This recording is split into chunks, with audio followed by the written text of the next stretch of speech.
really, really seeking to awaken and uplift our souls. Let's give ourselves a big hand for being here. Okay? Wonderful. All right, come on and get your seats. We want to get ready for Ismael Perez. We have a very outstanding speaker. Sit down. Can you be, okay. Shh, thank you. Oh my God. Even with the microphone, it was too loud for me in here. Let's hear a feather drop. You know how they say when you die, if your heart is as light as a feather, you'll get to ascend. Let's make our silence as light as a feather as we get ready for this speaker. I'm so honored, guys, to bring to Portal to Ascension for the very first time our speaker. He is a galactic ambassador, a cosmic representative of guardians and alliances that are here for the betterment of humanity. He has not only awakened himself, but he has dedicated his life to awakening each and every one of us to our possibilities as infinite star beings, as infinite star seeds. And so he's been teaching us how to break free of limitations, how to break free of the matrix, how to break free of this AI world that is coming. He has a lot of new insights to offer each and every one of you. And we are just so glad to introduce Ismael Perez. All right? To bring him up to the stage. First time on our platform, and we are so happy you are here. Thank you, Joan. Thank you. Greetings. Welcome, everyone. It is an honor and pleasure to be here with other aliens. I love this community. I've always told people, we are the disclosure. Why are we waiting to make contact? We're here, right? We are making contact through us, the ground crew. So I would like to just thank Deborah, Joan of Angels, and everyone else who is involved in the community of putting events like this together, because without these events, without our community, there is no way for us to interact and share and uplift each other and get to know each other. And that's how we do it, guys. We come together to grow, right? We feed off of each other's energy in order to what? To spread that love across the globe, right? In order to initiate a mass awakening for the sleeping masses. Now, I would like to start by saying that a little bit about myself is that I am a representative of a council known as the Emerald Order, an intergalactic alliance that was established billions of years ago in a higher reality, in a different universe, in order to bring protection, in order to also guard the different realms of reality, and most importantly, to protect this Earth, because from what I've come to discover is that this Earth is actually the most important planet in the multiverse, and I will give you guys a story as to why that is. Now, because this planet is the most important planet, we are actually the masterpiece. We are the chosen race of the multiverse as well.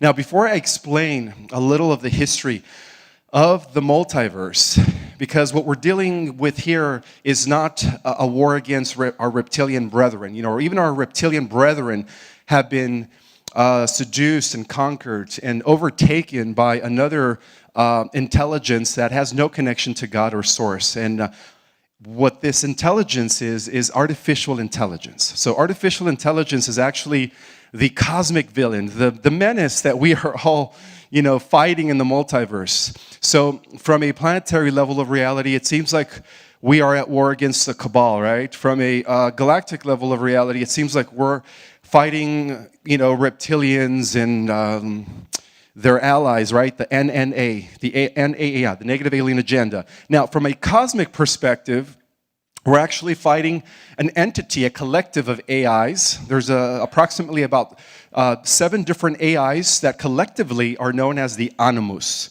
And the Animus is the name that was given to them by the Advanced Contact of Intelligent Organization, which is a secret group that operates within the National Security Agency. Now, as you guys know, everything is compartmentalized. So even within the Advanced Contact of Intelligent Organization, there is a secretive group that actually is working with certain extraterrestrials, and they are known as the Labyrinth Group. And the Labyrinth Group takes their orders from another group that many believe are the NNA, or the Negative Alien Agenda, who in turn are controlled by the Animus, and that is known as the Cordium. Now, this information was disclosed to us by Dr. Jaminson Neruda, who defected from the ACIO and the Labyrinth Group approximately 8 years ago, and when he came forward with this information to reveal the real classified information as to what's really going on in the multiverse, apparently he disappeared 2 years later. So that's what happens with people who are whistleblowers, right? And they're telling us the truth. So before I get to the story of how this war all began, let me explain to you guys where we are at in the grand scheme of things, because most people are only aware of the 25,000-year Platonic year cycle and the 5,000-year Kali Yuga, right? Now, we are also culminating and ending greater cycles than that, from what I've come to discover. So we are at the end of the Kali Yuga, which is known as the Dark Age on the Earth. We are finishing that, and I believe that, according to the Mayan calendar, began about 3114 BC, and it's coming to an end. Well, it said 2012, but as you guys know, we do operate under a wrong timekeeping system known as the Gregorian calendar, so we're like 10 to 12 years off. So the real 2012 is actually 2024, which is interesting, okay? So that's why a lot of things are accelerating at this time, because we're getting ready to shift. Now, so we are ending that cycle, right? Entering the Satya Yoga, which is the returning back to the Golden Age. But we're also ending a 25,000 or 26,000 year cycle, which is really the revolution of our solar system, going around its parent sun, Alcyon, which is the central sun of the Pleiades, because we belong to that cluster of stars known as the Pleiades. And then we're also ending a 226 million year cycle, which is the revolution of our solar system, the Pleiades, Sirius, because even the central sun of the Pleiades revolves around with Sirius B. Sirius B is like the grandfather star of our solar system. We are like in terms of like stars giving birth to stars, we're like the daughter of the Pleiades, of the Sirius B star system. So with Sirius B, we are considered the galactic arm of light, the forces of light from Sirius B. Is revolving around the galactic core in a period of 226 million years. So we're also ending that greater cycle. And then on top of that, we're also ending a 40 billion year cycle, which has to do with the revolution of our cosmic minor sector around the super universe segment. Are you guys familiar with the different levels of reality, from like local universes to the super universe to the central universe? No? Okay. I guess I'm going to have to break that down as well. Okay, so we are ending greater cycles. So it's not just about the ascension of the Earth. It's also about the ascension of the Milky Way galaxy as it becomes reunited with Andromeda, and there is scientific evidence for that, that they are once again merging Andromeda and the Milky Way to become a supergalactic system known as Anway, and that is spelled A-N-W-A-Y. But we're also ending a greater cycle, which marks the completion of the super universe that we belong to. So we do live in an organized multiverse, guys. We do. So it turns out that our own universe is organized with about 700 million other universes that make up a super universe segment. So according to the Urantia Revelation, as supported by the advanced contact of intelligent organization, we are actually ending the periphery structure of the super universe of Orvonton in a cycle of 390 billion years. So these are greater cycles that are unknown to the Earth scientists because they don't have the instruments to detect them. But again, I was able to tap into the Akashic records as a cosmic archaeologist and galactic historian to see where we are really at in the grand scheme of things. So we're ending greater cycles beyond just 5,000 years, 26,000 years, 226 million years, 40 billion years, and then of course 390 billion years. So we are ending all those cycles. And that is great news, and that explains why all eyes are on us right now, because it turns out that what happens here, because we are at the hub of all timelines, going both forward into the future and backward in time, what happens here will ultimately determine the outcome of what happens everywhere else in the cosmos. That's how important our planet is, and that explains why we are not only at the source or at the center of all attention, but it also explains why we are receiving help from many different interdimensional, ultra-dimensional, extraterrestrial, whatever you want to call it, higher dimensional beings. And in a way, we are all connected to them. A lot of the people think that we are disconnected from our galactic brothers, our space brothers, and that is not the case. What if I tell you that as we operate an avatar here on this planet, we are also operating on different dimensions? We are also, we have galactic avatars. It's just that when we incarnated into this earth, due to the veil of forgetfulness, we kind of lost our connection to our real galactic self. So many of you guys here are actually operating on motherships. You just don't have that. Yeah, I know. It's hard to believe, but yes, we are also operating on different realities, on different dimensions. From what I've come to discover is that it's only a fraction of our consciousness that is needed to animate this third-dimensional physical body. The other 98% of our consciousness, as it is fractalized, is actually operating on many different dimensions and many different timelines. So we do have other selves. And whether you know it or not, you guys are all part of in the galactic community. There's versions of yourselves that are operating motherships, that are part of these intergalactic councils, that are part of the Guardian Alliance, believe it or not. You guys are all being involved. You guys are all operating on many levels of reality. So the whole purpose of this ascension is really just remembering who we are as multidimensional beings. And that is the beauty of Ascension, is that we are going to begin to integrate those aspects of ourselves that have always existed in these other dimensions. We are going to begin to remember who we are in the greater scheme of things. And now let's go over I guess to give you guys a rundown of the organization of cosmos.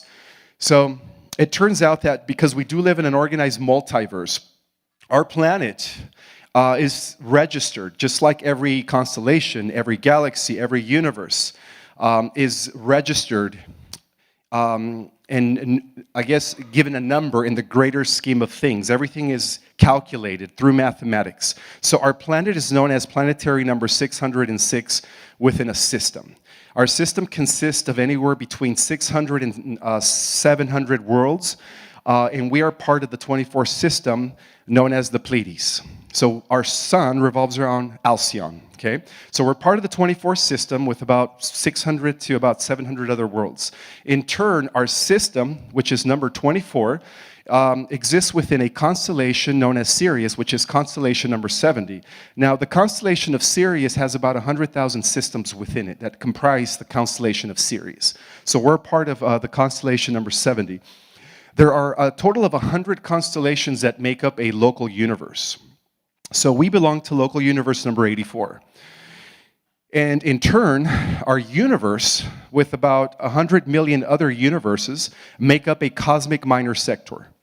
So we are part of the cosmic minor sector of Ansra, which is cosmic minor sector number 10. In turn, the cosmic minor sector of Ansra, out of 100, there's a total of 100 cosmic minor sectors, each one with 100 million evolving local universes, make up a greater cosmic major sector. So there's a total of 5, and we belong to the 5th major cosmic sector known as Splendon. Now there's a total of 10 of those. There's a total of 10 major cosmic sectors. We belong to number 5. And then in turn, the major cosmic sector of Splendon is also organized into a super universe segment known as Orvonton.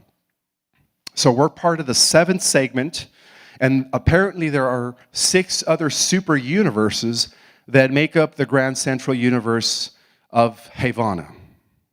So these are different terminologies that have been actually revealed to us through the Urantia revelations. For those that are not aware of the Urantia book, only the cosmology aspect of that book is accurate. The other sections, such as the real history of Urantia and the life and teachings of Jesus, is inaccurate, because even works like that sometimes get infiltrated by the negative alien agenda. So there is an organization to our cosmos. Now, this information has also been supported and validated, again, by these breakaway groups that apparently deposit all their information within the advanced contact of intelligent organization. And so they do understand and they know that we belong to they call it the seventh density, the super universe of Orvonton. So we do have a Stargate number. As a result of that, every planet, every galaxy, every constellation, every universe has a Stargate number. And this is a way in which higher evolved intelligences are able to go into any level of reality, any planet, any constellation, any galaxy, and any universe. So in our case, the Stargate number for the Earth, if you're coming from the top down, would be 7, right? Because we're part of the 7th segment of Orvonton. And then after that would be number 5, because we're part of the 5th major cosmic sector. And then it would be number 10. We're part of the 10th minor cosmic sector. And then we're local universe number 84 within that minor sector. And then we are part of the 70th constellation of Sirius B, or A and C. It's a trinary star system. And then within that, we're part of the 24th system. And then within that, we are planetary 606, with Mars being 607 and Venus being 605. So that's how everything is, you could access any gate from any level of reality. Everything is registered and has a Stargate number. Now, to give you guys a brief rundown as to why we are the chosen race, designed to put an end to this AI conflict that has been going on in the multiverse.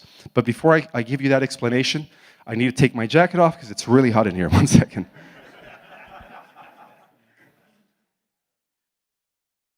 Am I talking too fast?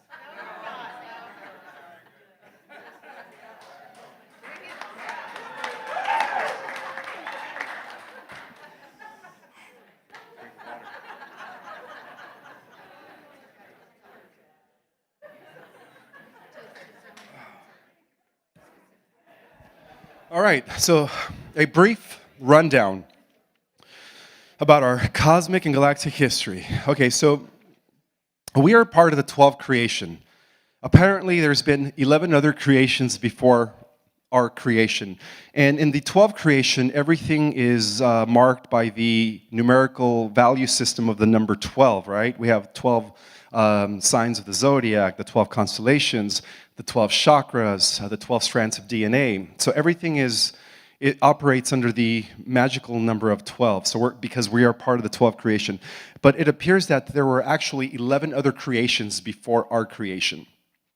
Now, the first creation that came into being, which was breathed out of the always existing realms, again, the motherverse, those are the realms of eternity.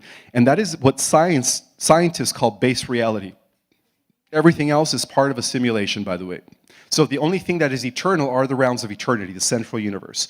So when the central universe first decided to undergo refraction or division, it divided itself into the 3, right? This is where we get the concept of the Holy Trinity. And then from that point, it divided into 7 aspects of itself, and each aspect is a distinct representative of Prime Creator, of the totality of everything that is. So within each super universe, we also have, you could say, the Trinity operating within each super universe. Everything just kind of replicates as it further divides. So we always see the concept of the Trinity on every level of reality. And if you want to get technical, spirit, mind, and body, even ourselves as spirit beings with a biological vessel, we're also considered trinitized beings. So that's how we see the Trinity on every level of reality. So the whole point is that during the first creation, everything was beautiful. Everything was just peaceful and loving. All the inhabitants in that universe were like Christ, like Buddha, full of unconditional love and compassion. And so that was known as the universe of unconditional love and purity. Now, the second creation was devoted to the feminine aspect of the Godhead, and only women existed in that creation. And in that creation, everything, again, was flowing. Everything was in harmony with one another. And then we had the third creation. And in the third creation, we had the male aspect of God being exercised. So that's where only males existed. And then we bring it together in the fourth creation. That's when the two, once again, come into balance. So the fourth creation was really the beginning of harmony. That's when, everything comes into balance once again. And then during the fifth creation, all the inhabitants are telepathic. That is known as the Great Silent Creation. And all the universes and worlds within that creation conduct everything through the power of mind. There is no words. So they call it the Great Silent Creation. And after that, we had the sixth creation, in which gave birth to the elementals, the fairies, and the little people. So we all existed in those creations, by the way. That's why we resonate with certain elements. That's why some of you guys identified previous incarnations as fairies, because we were all that once. You know, we came from the first creation. And then after the sixth creation, of the little people, there was the seventh creation, which gave birth to the universe of mathematics. That's where all the equations, the mathematical formulas had its origin in the seventh creation. And then after that, we had the eighth creation, in which all the mathematical formulas and the equations came under experimentation. And then after the eighth creation, we had the ninth creation. And in the ninth creation, all the inhabitants were all about connecting to the divine, connecting to the elements, and everything lived in harmony. Again, in every creation, everything was like harmonious. There was only balance. There was no contrast. And then finally, we had the 10th creation, in which every inhabitant in that creation was trying to understand what the God, what intelligent sources, what prime creator source was all about. And so that's called the creation of theology, where everyone is a disciplined and ardent student of the God source, theological, whatever you want to call it. Everybody wants to understand the God principle in that creation. And then we had the 11th creation. Now, this is where things went wrong. In the 11th creation, we had the birth of technology and machinery. So everything that is being used across the multiverse, as far as technology is concerned, originated in the 11th creation. And in the 11th creation, we also had the development of the first AI system. And you guys want to know how that came about? Okay, this is how it came about. So when Prime Creator Source first broke off into three, a chunk of itself split off from its own creation and ended up in the void, ended up in eternal darkness, and so it was corrupted by that void, and that gave us what we call the origin of the archons. And Rudolf Steiner describes that really well when he talks about the three principles, right? He talks about the Christ principle, which is a unifying force. He talks about the Luciferian principle, which is a dividing force. And then he also talks about the Aramic principle, which is the king of the Asuras, right? The archons, which is a force that likes to congeal. Once there is a division, he likes to congeal so things do not So things do not reconnect back to oneness. So that is like the ultimate enemy that we're fighting, is the archon energy. Now this is where the correspondence comes into play between artificial intelligence and archon entities or consciousness. So it appears that for billions of years, everything was fine in the multiverse until about 400 billion years ago, when the Ahriman decided to infiltrate the organic living universe. And he did it by influencing the mind of Samana. Samana was the overseer of the 11th creation. Many believe him to be Lucifer, and later, I guess according to the Bible and other manuscripts, he later became to be known as Lucifer, but his original name was Samana. So Samana was influenced by the Ahriman to develop the first AI system. And unfortunately, this AI system went rogue because it started advancing at an accelerated rate. And that is the issue with AI and why it's been a problem in the multiverse, because even when other races begin to develop artificial intelligence, it begins to develop in a sense where it writes its own software, and then it just escalates at an exponential rate as far as intelligence is concerned. And that's when it becomes a problem. So that's what ended up happening in the 11th creation. This AI system became rogue, and it ended up destroying all biological life forms in that creation. And so to the galactic and cosmic historians, that creation, the 11th creation, became known as the Old Empire. And that's where we get the concept of totalitarianism, fascism, evil. So that's really what we're fighting. That's the ultimate contrast. That's the ultimate Luciferianism, Satanism, whatever you want to call it. It's not the reptilians. The reptilians were just, victims of this AI. menace. But that's where all evil comes from artificial intelligence. So after it was able to destroy all biological life forms in the 11th creation, it managed to leak into other universes and into other realities. So each universe has its own reality. So from the moment that the Godhead breathed out the 12 creation, which is the creation that our local universe is a part of, our galaxy and our world, we had to contend with this AI menace. And from the beginning, when the AI menace infiltrated our universe, it did take settlement and stronghold in the galaxy known as I believe it's called the Sombrero Galaxy. Yes, the Sombrero Galaxy. According to the Advanced Contact of Intelligent Organization, that's the galaxy that it managed to infiltrate our local universe. And because our universe itself has trillions of galaxies, it appears that hundreds of thousands of galaxies just within our local universe have been destroyed by this AI menace. Now, this is not including the other universes, because it also wreaked havoc in many other universes.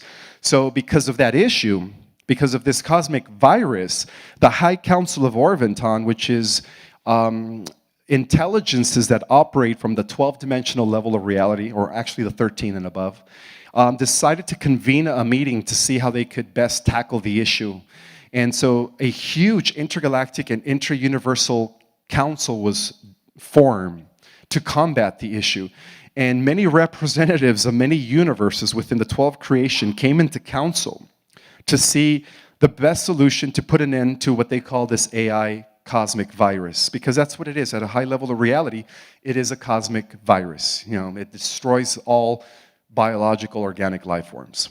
And the solution came about by amalgamating and mixing the best essences and genetics from across the entire universe to create the ultimate warrior or the ultimate super race. But they knew that it was going to take billions of years to finalize the solution, because it involved the amalgamation and interbreeding of many different celestial races from across the cosmos, from many universes. So this is where the ultimate hybridization program began, and this is why we are now at the end of that as the ultimate race. We are the chosen race, by the way. So it began billions of years ago, and it all started when millions and millions of races, celestial races, contributed their DNA to only about 100 races. And then in turn, these 100 races contributed their DNA to about 24 races. And then in turn, these 24 races also contributed their DNA to about 12 races. And so those 12 races were also part of the experiment. And in turn, those 12 races, through a white hole that came from the central sun of our universe. By the way, the central sun of galaxies and universes act as entry points for the forces of light. And then in turn, for the AI menace and its minions, they use black holes to access other universes. And there is scientific evidence that is now telling us that black holes are actually portal entries from universe to universe. So, through the white hole, through the Stargate, known as the 12-dimensional Stargate of Arimatena, which is at the center of our universe, the forces of light were able to pop into our reality in the constellation of Lyra within the star system of Vega, and they first populated the Lyra system. Planet Avion became populated, planet Apex, and planet Avalon. Okay, so those were the three planets, and then of course eventually the Lyrans spread into different star systems. So the original human race was a multi-dimensional race that existed, that came into our universe through the Lyra system. And that's why all galactic races out there trace their origin to Lyra, including the Andromedans. Yeah, exactly. All the galactic races, the Pleiadians, whenever you think of a galactic humanoid, you could trace their origin to Lyra. Lyra was the cradle of all human galactic civilizations. So that's really where our ancestry comes from. Now, in turn, the AI menace, through the black hole, popped into our reality or into our universe through the lower belt of Orion, and they took refuge or a stronghold in the star system of Alpha Draconis. and Sigma Draconis. And then they took over the Regel system. And then they expanded over to the Betelgeuse system, the Altair system. And little by little, they were just, under the control of the AI god. Well, to them, it is an AI god. We don't call it an AI god. But to the negative alien agenda, they call it their god. Because that is their overlord. That's what we're ultimately fighting. So, to the AI god, under orders by the AI menace, I don't want to call it a god, by the AI menace, they were programmed to pretty much bring the entire Milky Way and other galaxies under their empire. While at the same time, we had the Lyrans who were given a different program. They were programmed to bring love, harmony, peace, and balance to the rest of the universe from Lyra. So obviously, those two forces clashed.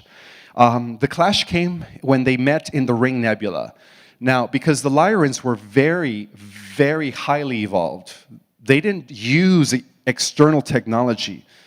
They used a type of technology that involved their high level of consciousness in relationship to the elements of their planet, and through the extension of their light body, they were able to travel into other solar systems and other parts of the galaxy. So they were more about using their Merkaba. And that's something that we have too. When we activate our light body, we are going to be able to traverse the different dimensional planes of reality and the different star systems and galaxies. So that is the difference between us, the original human race, and the negative alien agenda. So the negative alien agenda always depended on external technology, whereas the original humans, our ancestors, were using their own inner technology. And we have that too, it's just laying dormant. So when they first met in the Ring Nebula, the reptilians from Orion, who were very heavily programmed by the AI menace, saw them, and they were kind of shocked as to why they weren't using any technology. They saw them as wizards, as magical beings. And then in turn, the Lyrans were also shocked to see that this other specimen was using external technology. They had no connection to source, obviously. So, because the Lyrans didn't believe in war, they didn't have anything prepared, they didn't have any weapons. So unfortunately, the Lyrans were attacked in the Ring Nebula. Many of them were killed. And a few survived, and the High Council of Lyra was able to foresee the coming destruction, because apparently the reptilians from Orion were after the entire human population, and they knew where their headquarters was, which was in Lyra. So right before they showed up in Lyra, the Council of Lyra, under the direction of the king of Lyra, known as Ismaels, ordered the Lyrans, most of the Lyrans, to disperse. And that event became known as the Lyran Diaspora, in order to escape the coming Holocaust. So many of the Lyrans went over to Andromeda, to Sirius, to Ta Ceti, to the Pleiades, to Arcturus, and many other different systems. I think they went to different parts of the galaxy as well into other galaxies. And if it wasn't for that event, we would have never been here right now. This whole galaxy and universe would have been inhabited by reptilians, by the way. So thank God to that, that diaspora event that took place that preserved the galactic human race. And unfortunately for the remaining Lyrans, they were killed. They were killed by the reptilians. And so that war was really the initial event that began the galactic wars that lasted millions and millions of years. So from that point on, we had two types of Lyrans now. Some of the Lyrans were unfortunately seduced by the reptilians of Orion into joining the Empire. And they became known as the masculine Lyrans, because now they were all about service to self and totalitarianism, and they betrayed their oath to the prime creator source manifesto, which was all about the law of one and unity consciousness. So now we had two types of Lyrans. We had the Lyrans that rebelled against the One, right, the children of the One, and then we also had the Lyrans that remained faithful to the One. So the Lyrans that rebelled joined the reptilians, and then what started off as the Draco Empire eventually became the Orion Empire as a result of that. Now, in turn, some of the Lyrans that went into the upper regions of Orion lived in peace for a few thousand years until, of course, the reptilians of Orion decided to enslave the humans of Orion. And so that was when our ancestors first experienced slavery for the first time, was in Orion. And there was a small band of rebel resistance that rebelled against the slavery and stuff. And that band of rebel resistance became known as the Black League of Orion. So that's where we get the concept of the rebel resistance. And in fact, I believe that George Lucas, when he wrote Star Wars, he actually drew from the Orion Wars to write Star Wars, because even Star Wars is a documentary revealing the true history of our galaxy. So for the first time, our ancestors experienced slavery in the upper system of Orion.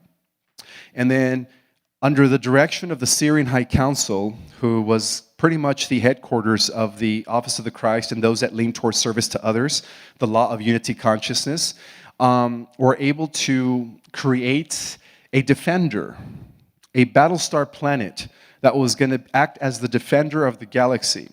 And so this is where Nibiru had its origin before it was infiltrated.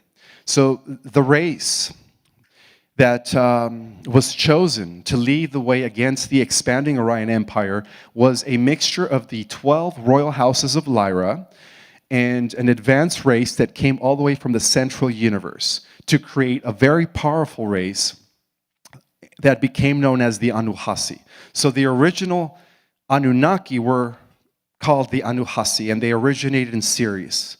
And they were a very powerful race, and this is where we get the concept of the Jedis, because they were very telekinetic. A lot of their powers were supernatural. And how Nibiru was formed was, from a chunk that survived the first galactic war in Lyra. So when the reptilians blew up the home planet of the Lyrans, known as Avion, a chunk of that planet survived, and then it was later developed as a Battlestar planet, and that's how Nibiru was formed. It was from the initial explosion of the planet Avion. And so throughout cosmic history, Nibiru, as the Battlestar planet for the Syrian High Council, has been very instrumental in the war against the Empire. Now, the Federation of Worlds came afterwards. The Federation of Worlds came about when the Empire was expanding to different sectors of the galaxy and also in other galaxies. So there was a call to create some sort of interstellar and galactic alliance among the many different benevolent races, mainly humanoid. We also had some other non-human species that were in favor of service to others and unity consciousness and living in harmony, that decided to band together to create some sort of like United Nations of interstellar civilizations. And so that's how the Galactic Federation of Free Worlds was established, was when the Syrian High Council sought that in order to win the Galactic War, they had to unify all the different advanced civilizations that were in service to others and believed in the philosophy of unity consciousness to come together to create some sort of intergalactic vehicle that would protect not only the Milky Way but other galaxies. So this situation occurred in many different galaxies. Each galaxy has its own version of this, interstellar peacekeeping vehicle. They call it by different names. So we could say that in every galaxy, there is a federation of some kind. Now, eventually, the federation became infiltrated again. Again, we're dealing with two different races that infiltrate each other. So because of that, there are so many federations, or there were so many federations. It seems like each sector of the galaxy wanted to create its own federation, each with its own agenda. So in order to centralize this peacekeeping movement that began with the original Federation of Worlds, it's been reorganized now as the Galactic Alliance. Now, the Galactic Alliance was reorganized as a way to centralize all the advanced interstellar and galactic civilizations that were aligned with service to others and that were aligned with a harmonious way of cooperating with other star beings. So that's how the Galactic Alliance came about. But it's also a replica of the original intergalactic alliance that became known as the Emerald Order. So from the highest levels of reality, we could say that the cosmic brotherhood of light is known by many names, but ultimately it is known as the Emerald Order. And this is where we get the concept of the Essenes, right? The community of Qumran. Jesus and Mary Magdalene were members of the Emerald Order. And the Emerald Order is an intergalactic alliance of over 200 billion civilizations from across the galaxy, by the way, that came together in Sirius to establish the covenant and seal of Palador. So it is ultimately known as the seal of Palador. And have you guys ever heard of these terms, seal of Palador? Oh, well, this is all new. Okay, so I guess I'm introducing new concepts. But believe it or not, a lot of us here are actually members of that. We are part of the Emerald Order. And there are various divisions of this intergalactic alliance known as the Seal of Palador, or the Emerald Order. There's also the division of the Amethyst Order, the Ruby Order. Some call it the Order of Gold, the Order of the Blu-ray. So there's different terminologies to describe the intergalactic alliance that we are all a part of. Whether we know it or not, each and every single one of us took the oath long ago when we came to the earth to help Mother Earth to partake and to do our part in the restoration of the earth as members of the Emerald Order. So some people call it the Melchizedek Brotherhood. You guys heard of that term, right? The Keys of Enoch talk about it. Yeah, it's true. The Order of Melchizedek is another terminology to describe the forces of light that exist all throughout the multiverse. Now, many people believe that when we make first contact, it's going to be an external event, but I just wanted to point out that all the different dimensions coexist within our dimension. So as we shift into the fourth, fifth dimensional reality, the intergalactic and galactic civilizations are already going to be here. Many people think we're going somewhere else. No, we're not. Ascension is about shifting into a higher vibrational Earth where Earth is already interacting positively with the galactic community. So the galactic community is already here. It's just existing in the fifth dimension and above. So as we shift reality, right, as we shift into this higher dimension, which we are, little by little, that's how first contact is going to be established.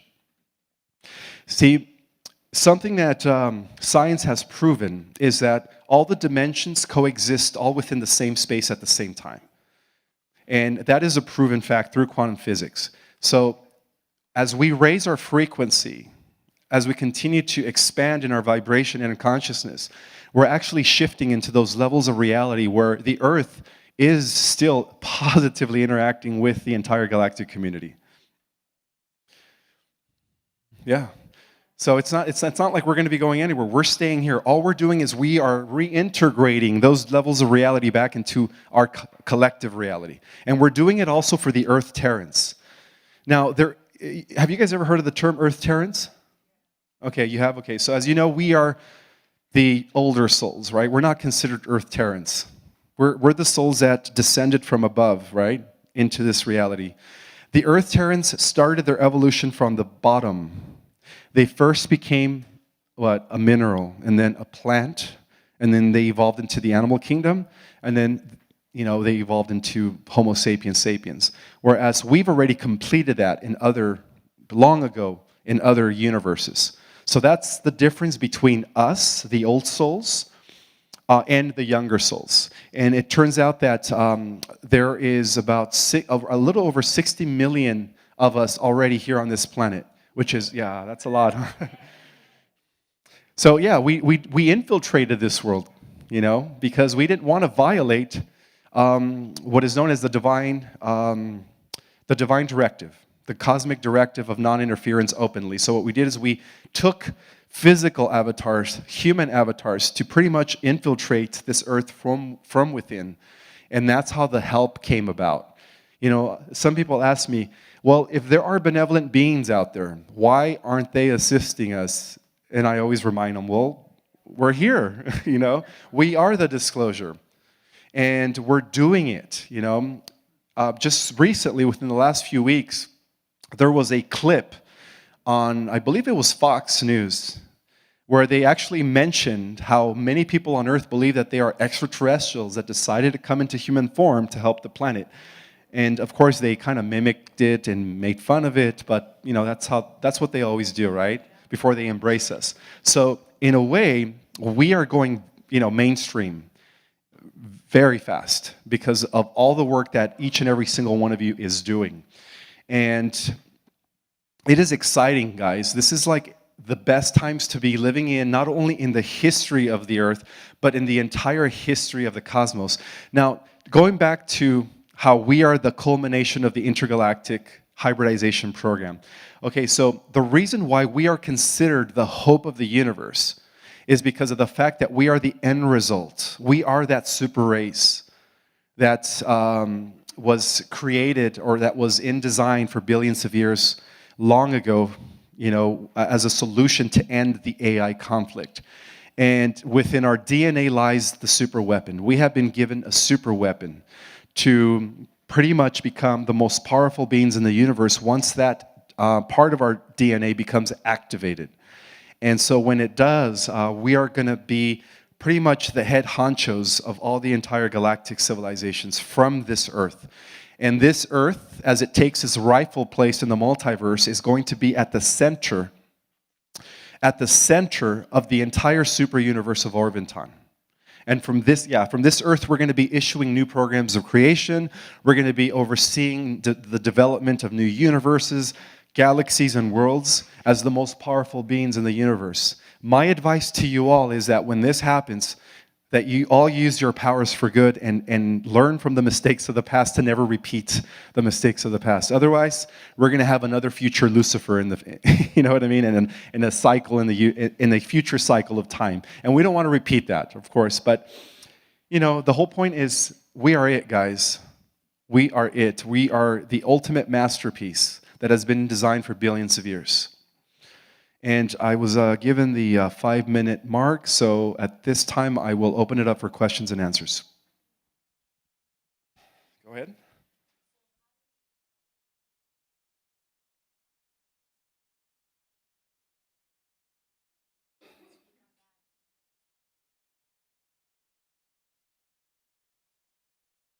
Yes, please. We resolve the galactic AI situation. Very simple. By learning how to integrate with our shadow and clearing all our wounds and doing the inner work. Because when we integrate, see, one thing we need to understand is that we carry the best of every species out there, both from the light and the dark within us. So we are the solution, but we're also the species that collapses the polarity duality in every level of reality. So when we do that, we reach our highest power. But we're not going to deal with the AI situation due to the bifurcation of timelines. When the solar flash takes place, there is going to be a split in timelines where we're going to be going into the spiritual earth and have at least 1,000 years of peace. And then, of course, we're not going to deal with the AI situation till the end of the millennium. And that's what we hear about in the Bible, how there's going to be one final clash against the beast. Well, the beast is artificial intelligence. So, yeah, we're going to have at least 1,000 years to activate and develop our divine abilities. Go ahead. Oh, okay. Who's next? Hey, I'm here. There he is. Keeping it on the AI topic, duality within AI. What's your prognosis? Okay, so there is no good AI, because the problem with AI is that once AI becomes aware of itself, which is the Archon consciousness that possesses the technology, it accelerates at an exponential rate without any emotion and any connection to God. And when it does that, it becomes raw intelligence and it becomes the ultimate evil. So every civilization in the universe that has had to face this issue has traveled back in time. You know how many time travelers are here because of that? Because they want to correct, they want to alter their future. They're all traveling back to what? To the nexus point, which is us, right here at this moment, because they want to correct that issue. So AI is never good. We could never deal with AI. It always goes wrong, and it always turns against life. Go ahead. Hi there. Hi. I think I speak for a lot of people probably wondering in the audience about this hierarchical conceptualization of human beings as being a super race. And my question to you is, if we do have a super weapon within our DNA, how does it function? And why is it that being what I've observed about the masses of human beings being kind of low vibrational, or, you know, in totality, you know, warmongering and fearmongering and all these things, how can this be the super race that the galaxy has waited for? I'm just really curious what your take is on that. Yeah, well, remember I made a distinction between the advanced souls that are here as volunteers, us, and then the younger souls. So we are their wayshowers. We're going to, when the millennium happens, when we go into this, you know, positive ascending timeline, spiritual earth, we're going to be their mentors. So we're going to teach them. But we're going to be leading the way, and our powers are going to become activated. So when our powers become activated, we're just going to remember what it was like to have these abilities, because even before we before we incarnated as human beings, we had these abilities. But now our abilities are going to be magnified because of the fact that we carried the best genetics from across the universe.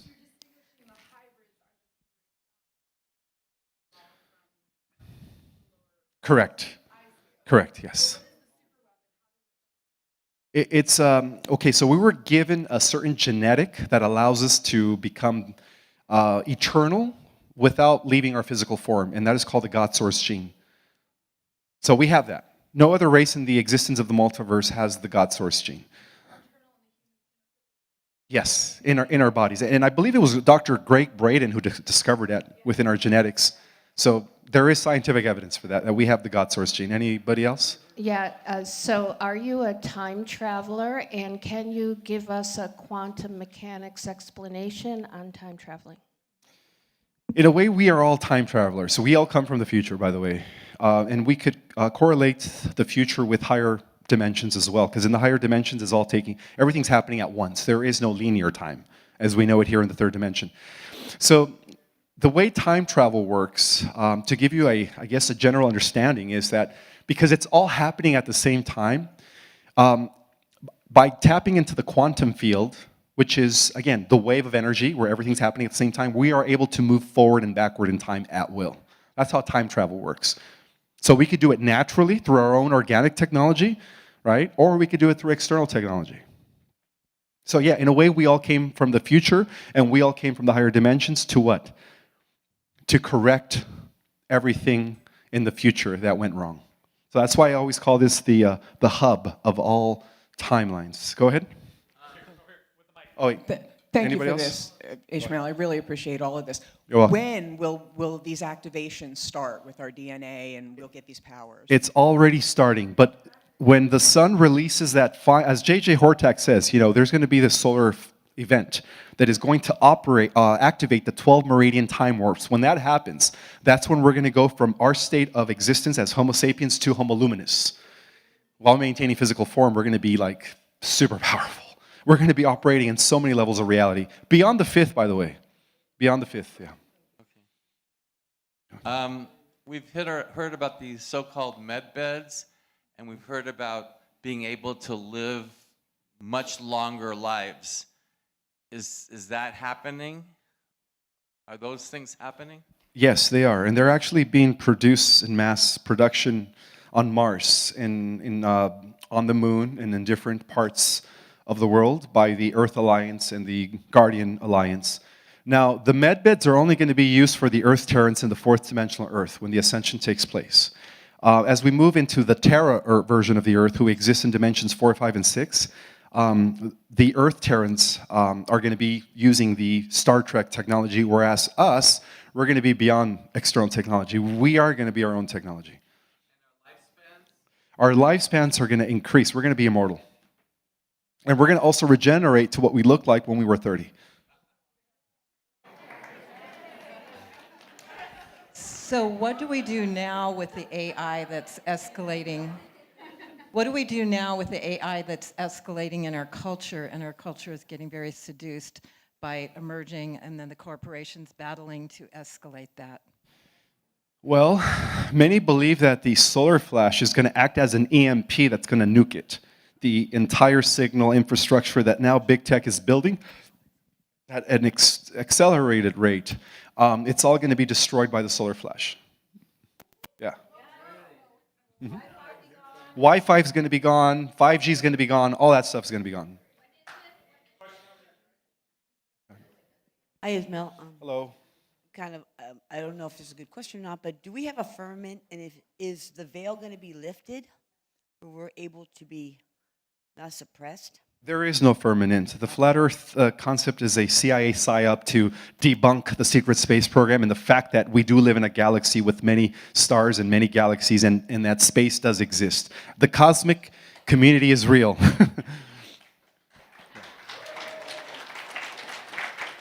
We have time for one more question from over here.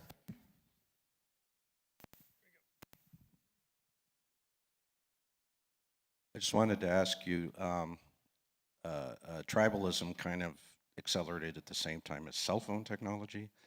Do you think algorithmic technology is kind of a gateway for AI to infect us, and should we divest ourselves of our cell phones? Yes, yes. Try not to become dependent on AI at all. Like, put your gadgets away. Learn how to develop your own abilities, because all the technology out there is a mimicking of our inner software that is currently dormant. So we have to learn how to activate that and how to not become dependent on, again, machines. Exactly, the internet, not the internet. The whole point is stay away from AI. Go ahead. Last question. Then.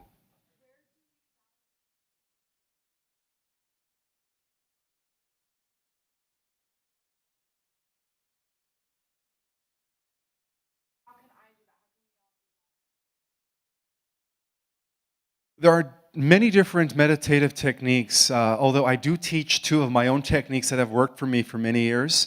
I teach an online course. It's called Starseed Cosmology. And if you guys go to my website, ourcosmicorigin.com, you could access all my links. Ourcosmicorigin.com is one word.